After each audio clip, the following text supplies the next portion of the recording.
बिस्मिल्लाहिर्रहमानिर्रहीम। शुरू करता हूँ अल्लाह के पाक नाम से जो बहुत बड़ा मेहरबान नहायत रहने वाला है।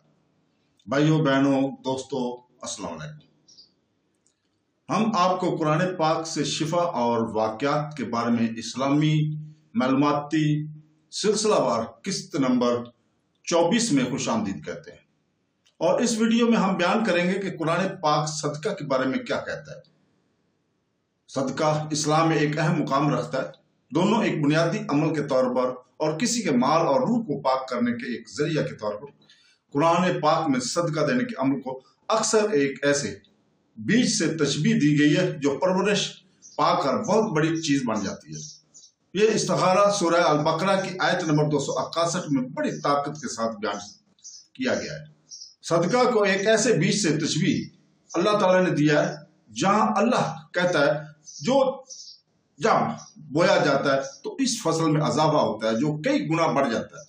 यह तमसील न सिर्फ सदका के अमल पर जोर देती है बल्कि इसके साथ मिलने वाले इनाम पर भी जोर देती है जो देने के रूहानी, इखलाकी और समाजी जिद्दों की वाज़ा करती है। खरायत की तालीम सिर्फ कुरान पाक तक महदूद नहीं है, इनको नबी करीम सल्लल्लाहु अलैहि वसल्लम की मुतअद्दिद हदीस में भी तकवीत मिलती है जो खरायती कामों के बेपनाह कदर और अजर की मजीद वाज़ा करती है।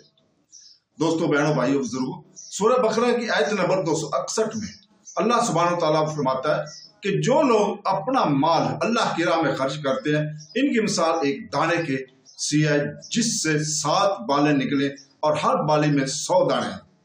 अल्लाह ताला जिसको चाहता है बढ़ा देता है, तेजी से देने की फौरी अमल से कहीं ज्यादा।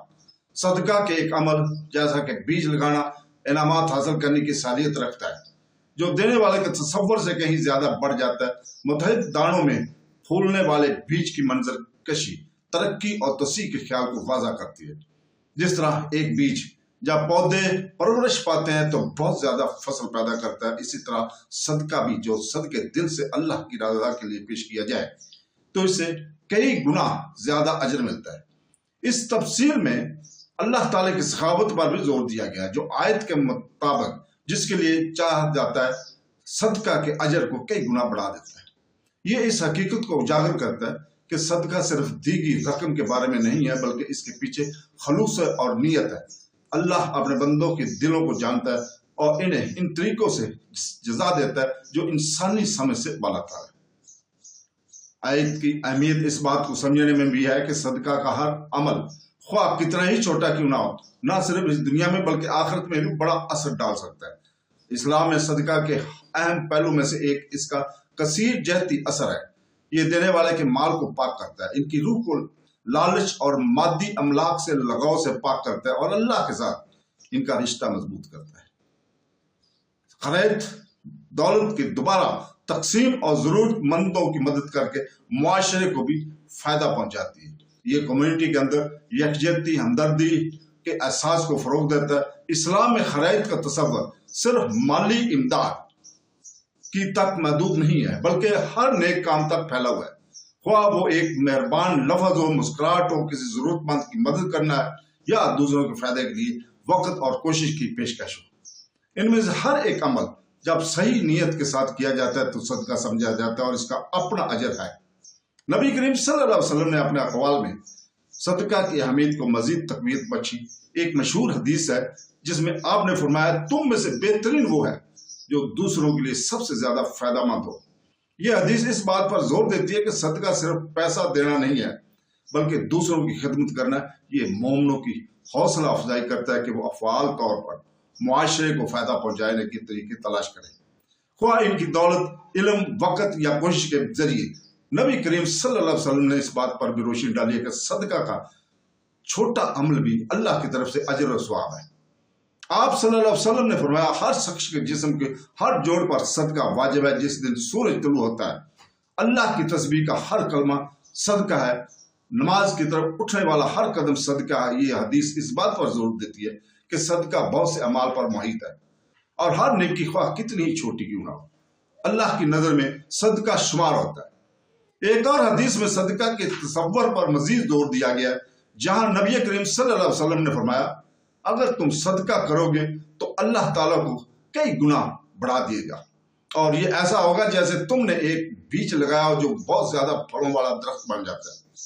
یہ قول سورہ بقرہ میں پائے جانے والے تصور کی بازگشت کرتا ہے، جبکہ سورہ بقرہ کی آیت نمبر 1 اور 2 کے لیے مفہوم دیا گیا ہے۔ اللہ تعالیٰ ایک کفایتی اثر رکھتا ہے، جس طرح ایک چھوٹا سا بیج ایک درخت بن جاتا ہے جو بے شمار پھل دیتا ہے، اسی طرح ایک چھوٹا سا صدقہ بھی دنیا اور آخرت دونوں میں بڑھاتا ہے۔ اور اس طرح کا صدقہ کا اجر صرف مادی نہیں بلکہ روحانی ہے، جو روح کی تہذیب اور اللہ کے ساتھ تعلق کو مضبوط کرنے میں معاون ہے۔ اسلام میں دینے کا عمل صرف دولت مندوں یا ان لوگوں تک محدود نہیں ہے جن کے پاس بہت زیادہ وسائل ہیں۔ نبی کریم صلی اللہ علیہ وسلم نے واضح کیا کہ صدقہ ہر فرد کی پہنچ میں ہے، چاہے اس کی مالی حیثیت کچھ بھی ہو۔ ایک مشہور حدیث میں ہے کہ آپ صلی اللہ علیہ وسلم نے فرمایا، اگر تم اللہ کی رضا کے لیے خلوص نیت سے صدقہ کرو تو تھوڑی سی بھی صدقہ قبول ہوتا ہے، جیسا کہ کھجور یا پانی کے چند قطرے۔ یہ حدیث صدقہ میں اخلاص اور نیت کی اہمیت کو واضح کرتی ہے۔ یہ رقم نہیں ہے جو اہم ہے، لیکن عمل کے پیچھے دل ہے۔ یہاں تک کہ مسلمانوں میں سے غریب ترین شخص بھی دوسروں کے ساتھ احسان اور خدمت کے آسان کاموں کو ذریعے صدقہ دے سکتا ہے۔ یہ ظاہر کرتا ہے کہ صدقہ صرف دولت سے نہیں ہوتا بلکہ دوسروں کی خدمت کرنے کی خواہش سے ہوتا ہے۔ تو دوستو، قرآن پاک اور حدیث میں بھی پاکیزہ اور سخی دل سے صدقہ دینے کی اہمیت پر زور دیا گیا ہے۔ سورہ بقرہ کی آیت نمبر 264 میں اللہ سبحانہ وتعالیٰ فرماتا ہے، جس کا ترجمہ ہے، اے ایمان والو، اپنے صدقات کو نصیحت یا اذیت سے ضائع نہ کرو، جیسا کہ وہ لوگ جو اپنا مال اور دوسروں کو دکھانے کے لیے خرچ کرتے ہیں۔ یہ آیت صدقہ دینے میں اخلاص کی اہمیت کو واضح کرتی ہے۔ دکھاوے کی خاطر یا دوسروں سے پہچان حاصل کرنے کے لیے صدقہ کرنا صدقہ کے اصل جوہر کو مجروح کرتا ہے۔ اس کی بجائے صدقہ اللہ کو راضی کرنے اور ضرورت مندوں کی مدد کرنے کی نیت سے دیا جائے، بغیر کسی انعام یا لوگوں سے کسی قسم کی پہچان کی امید رکھے۔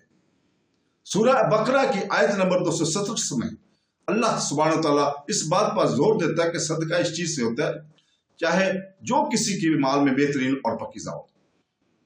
اللہ تعالیٰ فرماتا ہے، جس کا ترجمہ ہے، اے ایمان والو، اپنی کمائی ہوئی پاکیزہ چیزوں میں سے خرچ کرو اور جو کچھ ہم نے تمہارے لیے زمین سے پیدا کیا ہے۔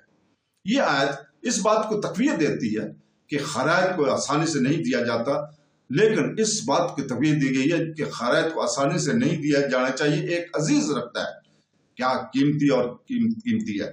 یہ صرف اس صورت میں جب صدقہ اس چیز سے آتا ہے جس سے کوئی محبت کرتا ہے اور اس کی قدر کرتا ہے، اور یہ اللہ کے ایسے اخلاص اور عقیدت کا حقیقی امتحان بن جاتا ہے۔ خیرات کا اثر انفرادی سطح سے بھی آگے بڑھتا ہے۔ صدقہ ایک ہمدرد معاشرے کی تعمیر میں مدد کرتا ہے، جہاں لوگوں کو ایک دوسرے کا خیال رکھنے، ہمدردی کو فروغ دینے اور لالچ اور خود غرضی کو ختم کرنے کی ترغیب دی جاتی ہے۔